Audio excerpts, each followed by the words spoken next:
Hello everyone, आप सभी का स्वागत है जास के बेसिक्स टू एडवांस के हमारी सीरीज में। और आज हम हमारे इस लेसन में बात करने वाले हैं एग्जीक्यूशन कॉन्टेक्स्ट की, ग्लोबल एग्जीक्यूशन कॉन्टेक्स्ट की, और थोड़ा बहुत हम ओवरव्यू लेंगे होइस्टिंग का।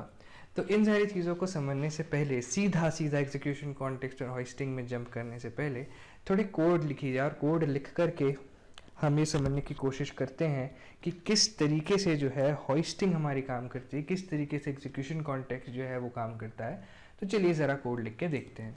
तो सबसे पहले मैं यहाँ पे डिफाइन करता हूँ वेर से एक वेरिएबल, और मैं इसको देता हूँ नेम हेलो वर्ल्ड। नेम तो नहीं, स्ट्रिंग मैंने पास कर दी है यहाँ पे। और मैं वेर यहाँ पे यूज़ कर रहा हूँ। वेर यूज़ करना यहाँ पे इसलिए ज़रूरी है क्योंकि एग्जीक्यूशन कॉन्टेक्स्ट और होइस्टिंग को समझने के लिए वेर का यूज़ करना ज़्यादा बेहतर होगा, क्योंकि लेट और कॉन्स्ट थोड़ा अलग तरीके से बिहेव करते हैं होइस्टिंग के साथ। तो वो भी हम आगे समझेंगे इसी लेक्चर में। तो खैर, मैंने वेर ए यहाँ पे डिफाइन किया और इसको मैंने हेलो वर्ल्ड नाम से स्ट्रिंग इसमें पास की हुई है। और अब हम क्या करेंगे कि यहाँ पर हम एक फंक्शन लिखते हैं और उस फंक्शन का नाम हम रख देते हैं ग्रीट। और उस फंक्शन का नाम ग्रीट रखने के बाद हम उसके अंदर console log लिखते हैं, और यहाँ हम लिख देते हैं गुड मॉर्निंग। ठीक है। और यहाँ पर हम क्या करते हैं कि console log करने की कोशिश करते हैं किसको, हमारे a वेरिएबल को, और यहाँ पर हम ग्रीट को सिंपली कॉल कर देते हैं। ठीक है, बहुत सिंपल सा जावास्क्रिप्ट कोड कि भाई वेरिएबल ए हमने डिफाइन किया, हेलो वर्ल्ड स्ट्रिंग उसमें पास करी है, फंक्शन हमने डिफाइन किया ग्रीट नाम से, उसमें console log कराया हमने गुड मॉर्निंग, console.log ए, और यहाँ पर ग्रीट को कॉल कर दिया।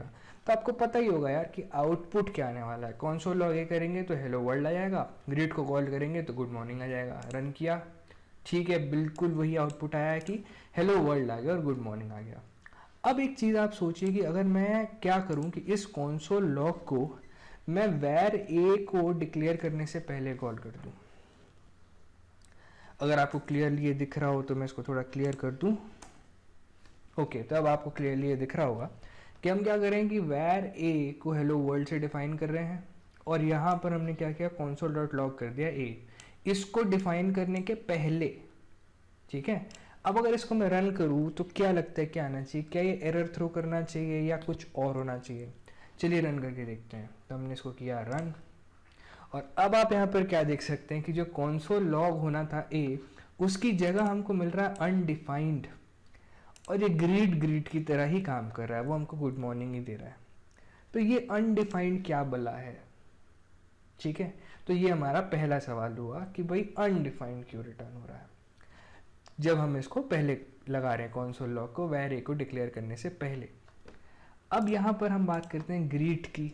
मैं काम करता हूँ ग्रीट को भी मैं ऊपर कर देता हूँ। ठीक है, तो हमने क्या किया, console log किया और हमने ग्रीट को भी ऊपर कर दिया, हमने console log a को भी ऊपर कर दिया। अब हम इस कोड को वापस रन करके देखते हैं।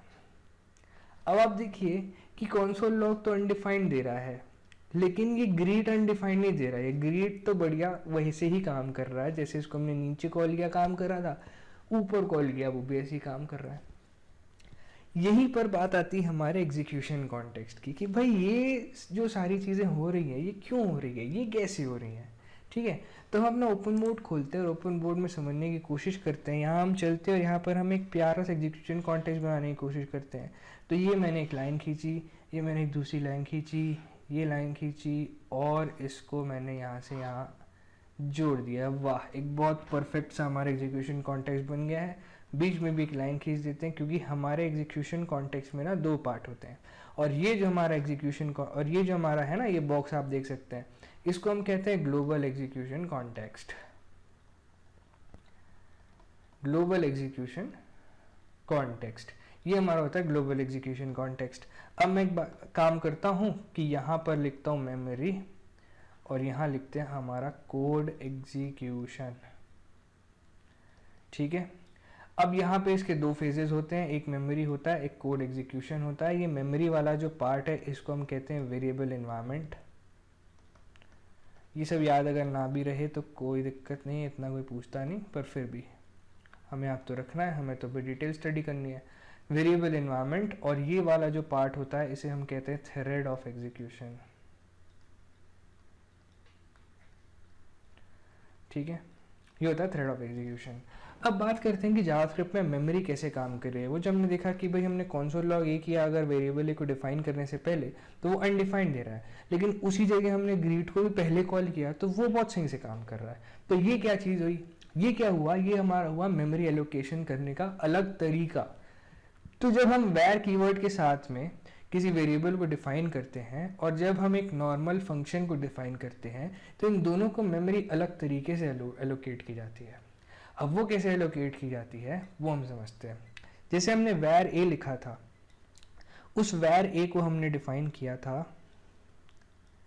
हेलो वर्ल्ड से, या अगर आपने उसको किसी नंबर से डिफाइन किया हो, आपने किसी भी चीज़ से अगर किसी एक वेरिएबल को डिफाइन किया हो विथ वैर कीवर्ड, तो वहाँ पर आप देख पाएंगे कि पहले क्या होता है जावास्क्रिप्ट में एक पहला फेज चलता है, वो होता है मेमोरी एलोकेशन वाला फेज। अब मेमोरी एलोकेशन फेज में ना कुछ मैटर नहीं करता कि आपके स्ट्रिंग के अंदर क्या है, आपकी वैल्यू आपने क्या पास की है, क्या ये एरे है या क्या ये आपका स्ट्रिंग है, क्या ये आपका कोई नंबर है, कुछ मैटर नहीं करता। सबसे पहले जावास्क्रिप्ट क्या करेगा, वो आपके वेरिएबल को पकड़ेगा और वेरिएबल को पकड़ के उसकी जगह एक प्लेस होल्डर डाल देगा जो होता है क्या, अनडिफाइंड, जो हम बार बार अपने आउटपुट में देख रहे थे। लेकिन जब हम फंक्शन की बात करेंगे फेज 1 ऑफ मेमोरी एलोकेशन में,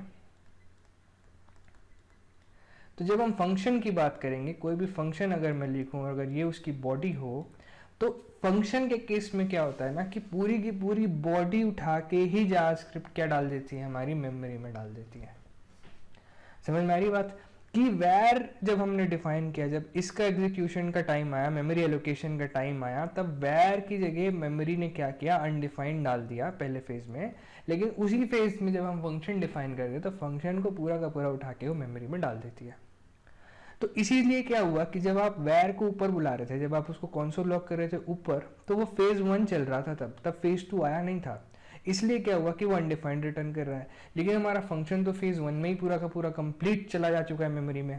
तो इसलिए फंक्शन को जब हमने कॉल किया तो फंक्शन अपनी तरीके से बहुत सही से चल रहा है, ठीक है। और इसी चीज़ को कि हमारा कोई वेरिएबल जो है वो क्या होता है कि पहले ग्लोबल एग्जीक्यूशन कॉन्टेक्स्ट के टॉप में जा कर के वो क्या डिफाइन हो जाता है, अनडिफाइंड से उसको डिफाइन कर दिया जाता है।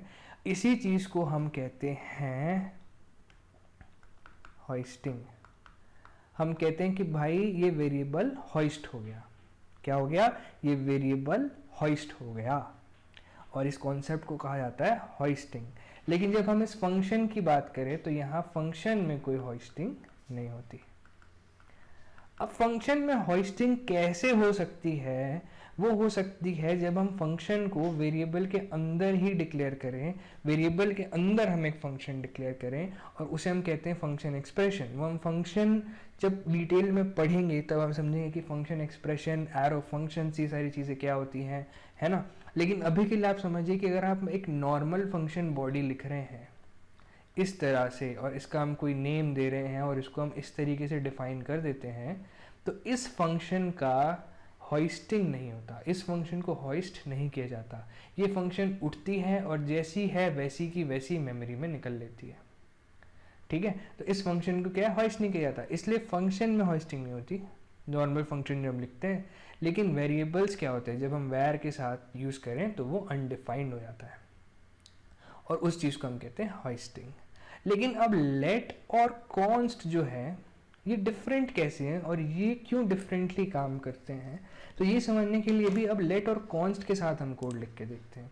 तो अगर ये वैर ए था और इसको मैं लेट कर दूं, अगर ये वैर होता तो आपको तो पता है कि कंसोल लॉग करने पर अनडिफाइंड मिलता, लेकिन जब हम इसको लेट कर रहे हैं ना, तो अब इस कोड को रन करते हैं ना, अब जैसे हमने इसको रन किया तो ये एरर थ्रो कर देता है, और एरर थ्रो करके क्या कहता है कि भाई can not access a before initialization, right.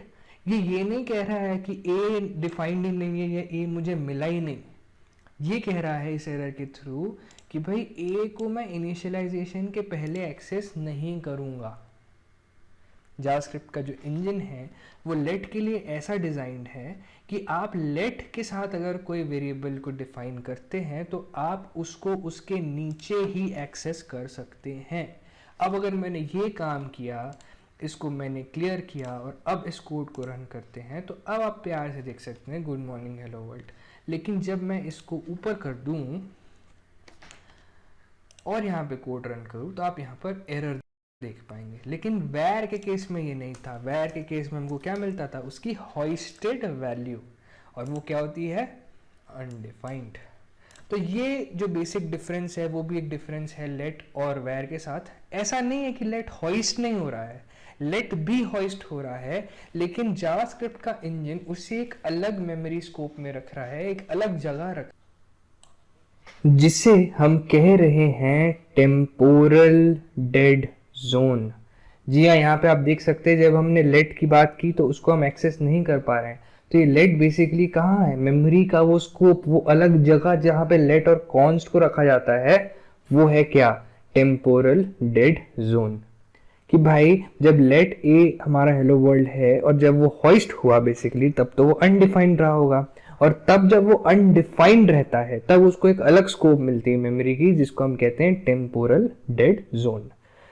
उस टेम्पोरल डेड जोन से आप किसी भी वेरिएबल को बिफोर इनिशियलाइजेशन एक्सेस नहीं कर सकते, है ना। तो जो फैंसी टर्म था टेम्पोरल डेड जोन वो यही है कि भाई लेट या कौन से अगर आप कोई वेरिएबल डिफाइन कर रहे हैं तो उसको आप एक्सेस नहीं कर सकते बिफोर देयर इनिशियलाइजेशन।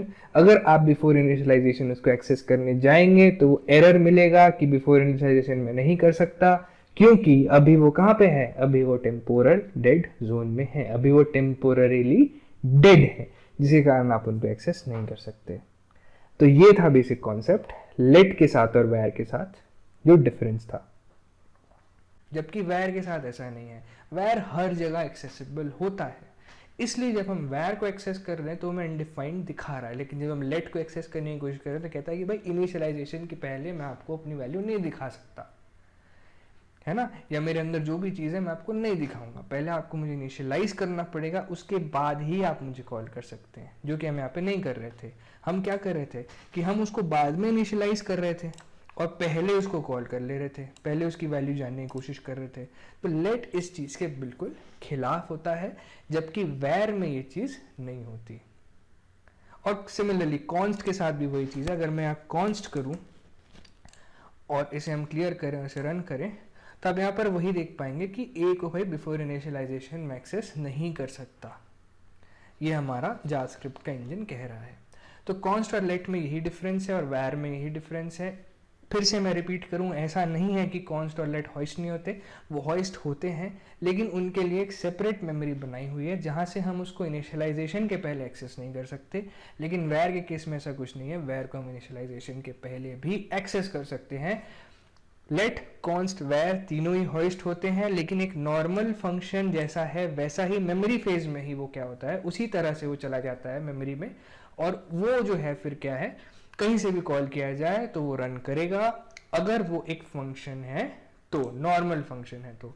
अब मैं फंक्शन एक्सप्रेशन की बात कर रहा था, तो फंक्शन एक्सप्रेशन की भी बात हम इसी वीडियो में ज़रा सी कर लें कि अगर ये फंक्शन को मैं एक एक्सप्रेशन की तरह डिफाइन करना चाहूँ तो मैं इस फंक्शन को कैसे लिख सकता हूँ, मैं इस फंक्शन को लिख सकता हूँ where greet equal to, this will be a function जिसका कोई नेम नहीं होगा, एंड देन इसके अंदर मैं क्या कर सकता हूँ, console.log, और इसको हम क्या कहेंगे कि आप console log करिए, क्या करा रहे थे हम, गुड मॉर्निंग करा रहे थे ना, तो अब इसको हम गुड मॉर्निंग करा लेते हैं, ठीक है। तो अब देखिए इस फंक्शन की डेफिनेशन ही मैंने चेंज कर दी, मतलब इस फंक्शन को डिफाइन करने का तरीका मैंने चेंज कर दिया कि यहाँ पर हम वैर ग्रीट के अंदर इसको डिफाइन कर रहे हैं, वैर के अंदर इसको डिफाइन करें इस फंक्शन को। अब ये फंक्शन लेट अलोन फंक्शन नहीं, स्टैंड अलोन फंक्शन नहीं है, ये एक वेरिएबल के अंदर डिफाइंड है। तो अगर ये काम हम करने जाएं और इसको मैं फिर से वैर कर दूं और इन दोनों लाइनों को हम नीचे लेके आ जाते हैं, तो अब आप देख पाएंगे कोड हमारा console log a, ये तो नहीं होना चाहिए, क्लियर, एक बार क्लियर करते हैं और प्यार से फिर से इसको चला के देखते हैं। तो अब हमने ये चलाया, अब आप देख सकते हैं क्या हेलो वर्ल्ड गुड मॉर्निंग पहले की तरह आ रहा है। लेकिन अगर यही चीज़ अब मैं क्या करूं, अब इस ग्रीट को मैं ऊपर कॉल करूंगा तो क्या लगता है आपको, क्या ये ग्रीट कॉल होना चाहिए? अब क्या ये ग्रीट कॉल होगा? तो यहाँ पर आप देख सकते हैं कि भाई greet is not a function, greet is not a function. क्यों greet is not a function?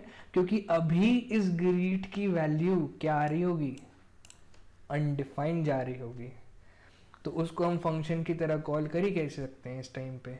नहीं कर सकते, क्योंकि हमने क्या किया यहाँ पर वैर ग्रीट दिया है। तो वैर ग्रीट में अगर हम समझने की कोशिश करें तो जब हमने वैर के अंदर हमने क्या पढ़ा कि जब हम वैर के अंदर कोई भी चीज़ स्टोर कराएं, स्ट्रिंग स्टोर कराएं, टू स्टोर कराएं, तो पहले फेज में वो मैटर करती ही नहीं। और अभी तो आप क्या कर रहे हैं कि इस वैर को एज अ फंक्शन कॉल करने की कोशिश कर रहे हैं, तो यहाँ पर तो कुछ है नहीं। यहाँ पे क्या होगा, अभी यहाँ पे तो अनडिफाइंड होगा ना, इस वाले फेज में तो अनडिफाइंड होता है। तो अभी आप कैसे बता सकते हो कि भाई ये फंक्शन है? ये नहीं है ना अभी फंक्शन। तो इसलिए वो क्या कह रहा है कि यहाँ पर हमारा जो वैर है ग्रीट वो एक फंक्शन नहीं है। लेकिन जब मैं इसको क्या करूँ, नीचे जाके कॉल करूँ और अब मैं इसको रन करूँ, तो अब आप देख पाएंगे कि दोनों के दोनों आउटपुट हमको सही सलामत मिलते हैं। तो आई होप आपको एग्जीक्यूशन कॉन्टेक्स्ट किस तरीके से काम कर रहा है और ये होस्टिंग किस तरीके से काम कर रही है, ये चीज़ समझ में आई होगी। अगर आपको वीडियो पसंद आई तो इसे लाइक करें, इसे मेरे चैनल को सब्सक्राइब करें। और भी बहुत बहुत इंटरेस्टिंग वीडियोस हम जावास्क्रिप्ट पे लेके आने वाले हैं। इसके बाद हम एक्चुअली समझने वाले हैं कि ये जो हमारा कोड एग्जीक्यूशन जो है वो किस तरीके से होता है ना। अभी तो हमने सिर्फ मेमोरी की बात की है, उसके बाद हम कोड एग्जीक्यूशन समझेंगे कि कैसे अगर किसी फंक्शन के अंदर वेरिएबल्स डिफाइंड है तो कैसे एक नया एग्जीक्यूशन कॉन्टेक्स्ट इस कोड एग्जीक्यूशन के अंदर बनेगा, कैसे वहाँ से वैल्यूज़ इस वाली मेमोरी में पास हुई होगी, फिर ये ग्लोबल एग्जीक्यूशन कॉन्टेक्स्ट कैसे उस चीज़ को डील करेगा। ये सारी चीज़ें भी हम देखने वाले हैं, लेकिन वो हम नेक्स्ट वीडियो के लिए रखेंगे। उसके बाद हमारे पास और इंटरेस्टिंग चीज़ें आने वाली हैं। उसके बाद हम जाएंगे हमारे फंक्शंस में, एरो फंक्शंस में, promises, async await, call back functions, closures, इतनी सारी चीज़ें जावास्क्रिप्ट में भरी पड़ी हैं। वो सारी चीज़ों को हम समझने की कोशिश करेंगे। आई होप आपको ये वीडियो समझ में आई होगी, पसंद आई होगी। प्लीज़ सपोर्ट करिए चैनल को। Thank you so much. See you soon.